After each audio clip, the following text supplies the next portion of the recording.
السلام علیکم ورحمۃ اللہ وبرکاتہ۔ بہت سارے ایسے اسٹوڈنٹ ہیں جو علم الصرف پڑھتے تو ہیں، لیکن علم الصرف مکمل کر لینے کے بعد بھی باب کو پہچاننے میں پریشانی ان کو ہو جاتی ہے، اور چونکہ صحیح باب وہ نہیں پہچان پاتے ہیں، اس لیے وہ پھر سیگوں کو بھی نہیں پہچان پاتے ہیں، اور اس کے ساتھ ساتھ باب سے جو خصوصیت ہے، اس کی جو ترجمہ ہے، اس ترجمے کو بھی وہ باب کے مطابق وہ نہیں کر پاتے۔ ہر باب کی اپنی ایک خاصیت ہے، ہر باب جو ہوتا ہے اپنے اندر ایک معنی رکھتا ہے جو صرف اس باب سے ریلیٹڈ ہوتا ہے۔ تو جب تک باب معلوم نہیں ہوگا وہ ٹرانسلیشن بھی صحیح نہیں نکلتا ہے، اور دوسری وجہ اس کے بعد یہ ہوتا ہے کہ ہم پھر اس باب نہ جاننے کی وجہ سے اس کے حرف اصلی کو سامنے رکھ کر کے لغت میں اس کے ترجمے کو بھی ڈھونڈ نہیں پاتے۔ تو اس قسم کی بہت ساری پریشانیاں بچوں کے ساتھ لگی رہتی ہیں، چاہے وہ صرف کی بہت ساری کتابیں پڑھ لینے کے بعد بھی، اس لیے کہ صرف جو ہے وہ بہت زیادہ وسیع ہے۔ تو آج اس ویڈیو میں انشاءاللہ میں آپ کو بتانے والا ہوں کہ بہت آسانی کے ساتھ باب کو کیسے پہچانا جا سکتا ہے۔ باب جو ہے دو طرح کے ہیں نارملی، اگر آپ میں سمجھاؤں تو ایک وہ باب ہے جو بغیر تعلیل شدہ ہے، یعنی وہ بالکل اس کے اندر حرف اصلی جو ہے وہ حرف علت نہیں ہے، یا ایک ہی لفظ جو ہے ایک جنس کے دو لفظ نہیں ہیں۔ یہ ساری چیزیں جو میں بتا رہا ہوں یہ ان لوگوں کو بالکل بھی سمجھ میں نہیں آئے گا جنہوں نے صرف کو نہیں پڑھا ہے۔ یہ صرف ان کو سمجھ میں آئے گا جنہوں نے صرف کو پڑھا ہے، لیکن پھر بھی اگر وہ اس پورے ویڈیو کو دیکھ لیں گے تو ان کو پوری صرف جو ہے دھیرے دھیرے سمجھ میں آ جائے گی۔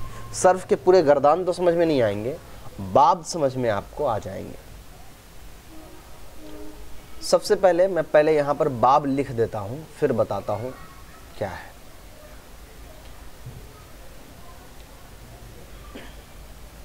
نصر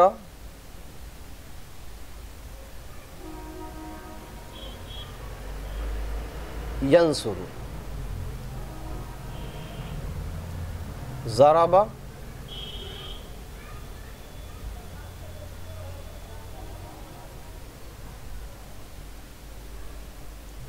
یضرب،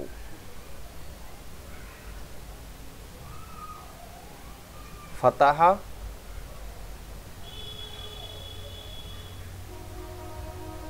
یفتح،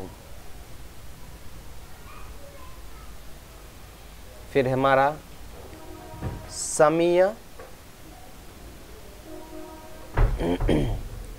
یسمع،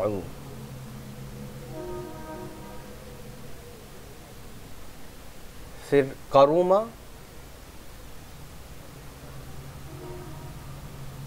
یکرم،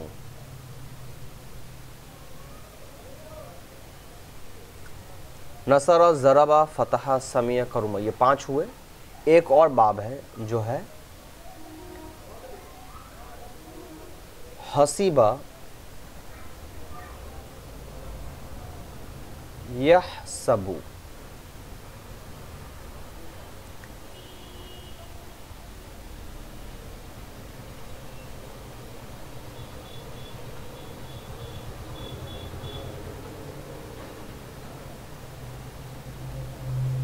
یہ آپ کے باب ہے۔ سب سے پہلا سوال یہ آتا ہے کہ باب ہوتا کیا ہے؟ یہ نصر، ضرب، سمیع، یہ کیا ہے؟ یہ باب کیسے ہے؟ باب کی کیا ضرورت ہے عربی زبان میں؟ عربی زبان جاننے کے لیے باب کا جاننا کیوں ضروری ہے؟ پہلے یہ بات سمجھ لیجئے کہ عربی جو زبان جو ہے وہ ہماری زبان نہیں ہے۔ جو لوگ عربی ہیں، جو پیدائش ان کی عرب میں ہوئی ہے، وہ عربی ان کی جو ہے وہ لینگویج ہے، مدر ٹنگ ہے، ان کے لیے باب کا جاننا ضروری نہیں ہے۔ ان کو کوئی پرابلم، ان کو باب پڑھنا بھی نہیں ہے، وہ بغیر باب پڑھے وہ صحیح فعل بول سکتے ہیں۔ لیکن جو لوگ عربی نہیں جانتے ہیں تو ان کے لیے جب عربی زبان کو بنائی گئی تو عربی زبان کے ہر الفاظ پر غور کیا گیا، تو غور کرنے پر سمجھ میں آیا کہ کچھ باب ایسا ہے کہ جس کے ماضی کا صیغہ بولنے کے لیے نصر لکھا جاتا ہے، کچھ ایسے الفاظ ہیں جس کے ماضی کا صیغہ بنانے کے لیے سمیع بولا جاتا ہے، کچھ ایسے الفاظ ہیں جس کے ماضی کا صیغہ بنانے کے لیے کرومہ کے وزن پر آتا ہے۔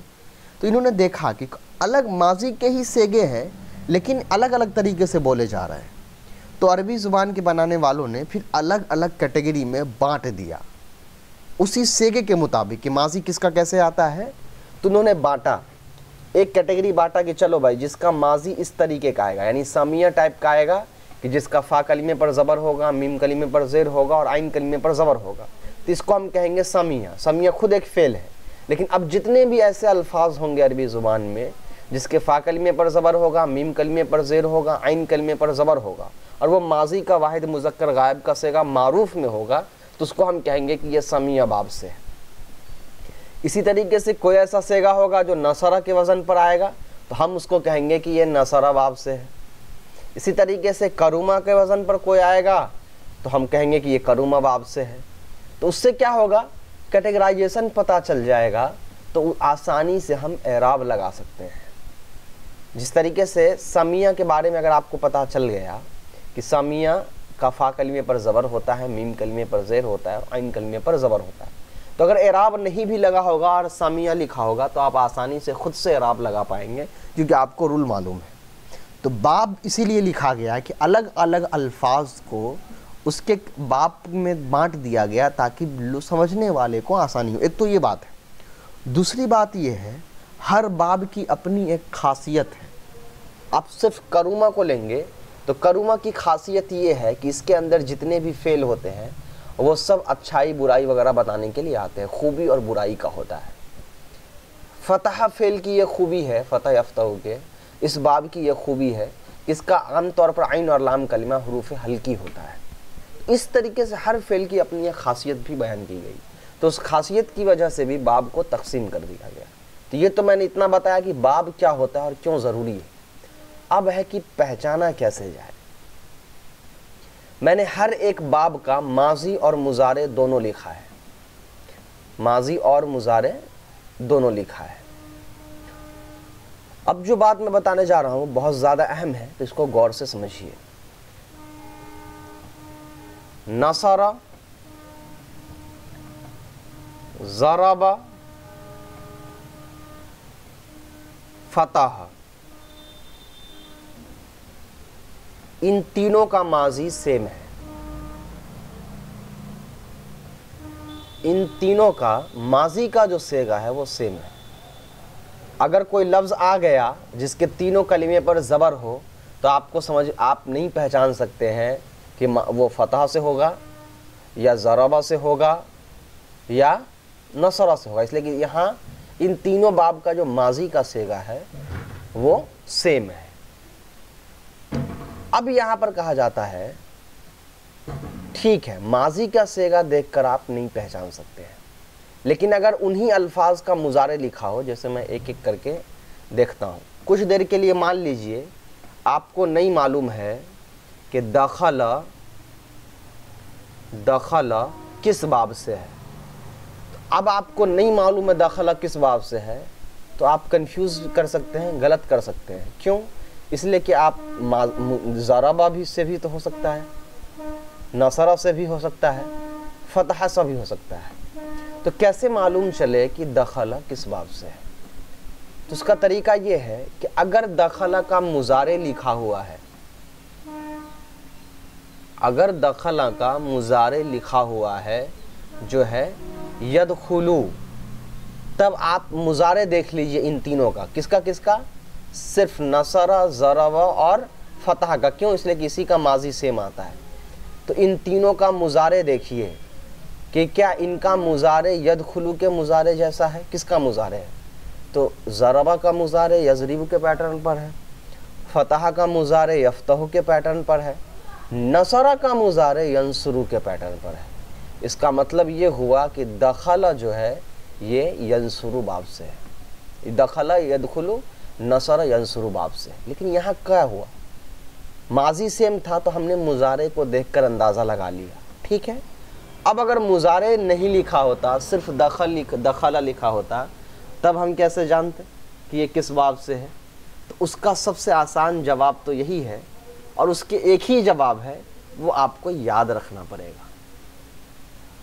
اس کے لیے یاد کرنے کے لیے میں ایک طریقہ بتا رہا ہوں۔ صفۃ المصادر یہ ایک کتاب ہے جس کے اندر مصادر کے پورے لسٹ بنی ہوئی ہے فعل کی، اس کے باب کے ساتھ۔ آپ دیکھیے نا، نصر ینصرو سے اتنے سارے ہیں، نصر، خرج، دخل، قعد، طلب، اسی طریقے سے حربا، حرثا، سطرا، مطرا، اس طرح کا لکھا ہوا ہے، یہاں سے آپ یاد کر سکتے ہیں۔ کب؟ جب آپ کو نہیں، جب ماضی آپ کو سیم لگے اور مضارع اس کا نہیں لکھا ہو۔ مضارع لکھا ہو تو مضارع دیکھ کر آپ پہچان سکتے ہیں۔ یہ تو میں نے ایک بات بتایا، ماضی کا میں نے بتا دیا۔ اب کچھ ایسے الفاظ ہیں جس کے مضارع سیم آتے ہیں، جیسے آپ دیکھیے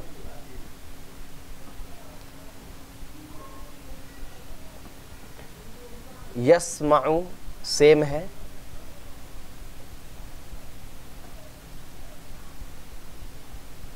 یحسب سیم ہے،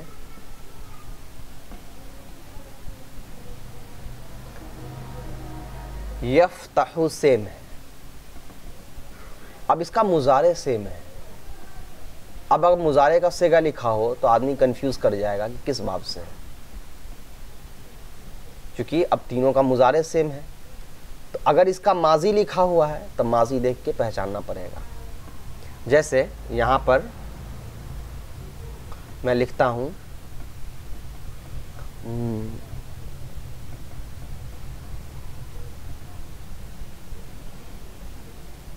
یسمعو کے پیٹرن پر میں یہاں پر لکھتا ہوں یذہبو۔ اب اس کا مضارع تو سیم ہے، مضارع دیکھ کر ڈاؤٹ ہو سکتا ہے کہ یہ تینوں میں سے کوئی سے بھی ہو سکتا ہے، اس لیے کہ معلوم نہیں ہے نا۔ تو اب ماضی دیکھنا ہوگا ذہب۔ اگر ماضی لکھا ہو تب تو ماضی دیکھ لیں گے کہ ماضی آتا ہے ذہب، ماضی آتا ہے ذہب، ذہب یذہب ہو گیا۔ تو اب ماضی دیکھیے، یسمعو مضارع تو ہے یذہب جیسا، لیکن ماضی کیا ہے؟ سمیع ہے۔ تو اس کا مطلب یہ سمیع یسمعو باب سے نہیں ہے، اس لیے کہ ذہب ماضی ہے اس کا، ٹھیک ہے۔ اسی طریقے سے حسبہ یا حسیبہ یا حسبو سے بھی نہیں ہوگا، اس لیے کہ اس کا ماضی بھی حسیبہ آتا ہے، یہاں ماضی ذہبہ ہے، ٹھیک۔ فتح یفتح، ذہبہ یذہبو، یہ مل گیا ہمارا، اس کا مطلب یہ فتح یفتح باب سے۔ لیکن یہاں بھی سوال وہی ہے کہ مضارع ماضی لکھا ہو تب نہ، اگر صرف مضارع لکھا ہوتا تب تو اس کا جواب وہی ہے کہ آپ کو یاد رکھنا پڑے گا، ٹھیک ہے۔ اتنی باتیں سمجھ میں آ گئے۔ اب دیکھیے نصرہ باب سے جتنے بھی فعل ہوں گے اس کا ماضی پر نصرہ ہوگا، مضارع جو ہوگا وہ ینصرو ہوگا۔ ینصرو کا مطلب یہ ہے، پہلے آپ سمجھ لیجئے فا عین اور لام کلمے کو۔ فا عین اور لام کلمہ کیا ہوتا ہے؟ میں یہاں پر نصرہ لکھتا ہوں، نصرہ کے اندر بھی 3 لفظ ہے، فا عین لام کے اندر بھی 3 لفظ ہے۔ اب میں پوچھوں کہ فا کی جگہ نصرہ میں کون سا لفظ ہے تو آپ کہیں گے نون، تو اس کا مطلب نصرہ کا فا کلمہ نون ہو گیا۔ اب میں پوچھوں کہ عین کی جگہ نصرہ میں کون سا لفظ ہے تو آپ کہیں گے صاد، تو اس کا مطلب نصرہ کا عین کلمہ کیا ہے؟ صاد ہے۔ اسی طریقے سے میں پوچھوں کہ لام کلمہ فعالہ میں لام کلمہ کی جگہ نصرہ میں کون ہے لام کی جگہ، تو آپ کہیں گے را، اس کا مطلب نصرہ کا لام کلمہ کیا ہے؟ را ہے۔ سمجھ گئے؟ تو یہ فا عین لام کلمہ ہے۔ نصر ینصرو کے باب میں کیا ہوتا ہے کہ جو فا عین کلمہ ہوتا ہے اس پر ہمیشہ کیا ہوتا ہے؟ پیش ہوتا ہے، اور لام کلمہ جو ہے اس پر بھی پیش ہوتا ہے، واحد کے صیغے میں۔ تثنیہ جمع ہو تو تثنیہ جمع کے حساب سے بدلتا ہے۔ یہ نصر ینصرو کا ہے۔ اس کے بعد جو فتح یفتح ہے، فتح یفتح، یہاں پر کیا ہوتا ہے؟ جو فا کلمہ ہے اس پر وہ تو ساکن رہے گا علامت مضارع کی وجہ سے، عین کلمہ جو ہے یعنی تا ہے، عین کلمہ پر کیا ہوتا ہے؟ ہمیشہ زبر ہوتا ہے، اور جو لام کلمہ ہوتا ہے اس پر پیش ہوتا ہے واحد مذکر کے صیغے میں۔ تو اب کوئی ایسا لفظ ہو جو اس کے پیٹرن پر ہو مضارع، تو ہم کہیں گے یہ فتح یفتح باب سے ہے۔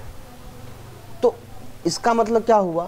باب پہچاننے کے لیے ہم کو ماضی اور مضارع اور اس باب کا فا عین لام کلمہ کا اعراب ہم کو ہمیشہ معلوم ہونا چاہیے۔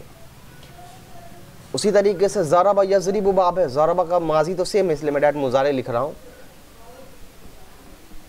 یز ہے، را پر عین کلمے پر پیش ہوتا ہے اور لام کلمے پر، تو آپ کو زیادہ تر عین کلمہ ہی دیکھنا ہے، اس لیے کہ سارا معاملہ صرف عین کلمے کا آپ دیکھیں گے تو سارے باب کا لام کلمے پر ہمیشہ پیش ہی ہے۔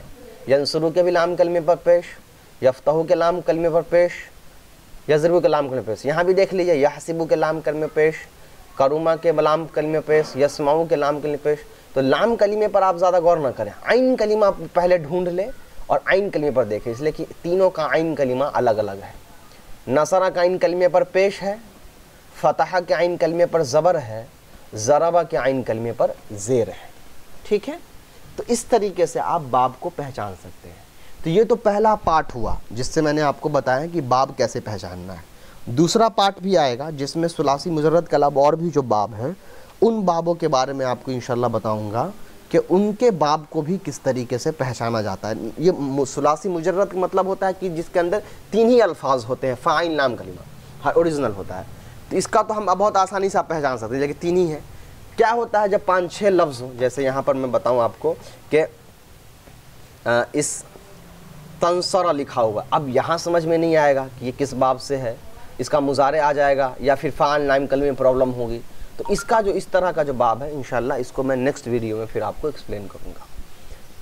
اور ایک بات اور، اگر آپ انٹرسٹڈ ہو عالمیت کے کورس میں یا ہمارا پڑھانے کا طریقہ صحیح لگ رہا ہو تو اس کو شیئر بھی کریں، اور ہمارے یہاں 3 سال کا عالمیت کا کورس چلتا ہے جو آن لائن ہم پڑھاتے ہیں، اس کی مزید ڈیٹیل آپ کو جو ہے وہ ویڈیو میں مل جائے گی عالمیت والے چیپٹر میں، یا پھر آپ کانٹیکٹ ڈسکرپشن لنک پہ ہمارا ویب سائٹ اور کانٹیکٹ نمبر دیا ہوگا، وہاں سے بھی تعلق کر کے آپ پوچھ سکتے ہیں عالمیت کورس کے بارے میں۔ اس کے علاوہ دوسری اور بھی بہت ساری کورسز چلتی ہیں، عالمیت کی ہیں، دینیات کی ہیں، عربی زبان کی ہیں، سافٹ ویئر انجینئرنگ کی کورسز ہیں۔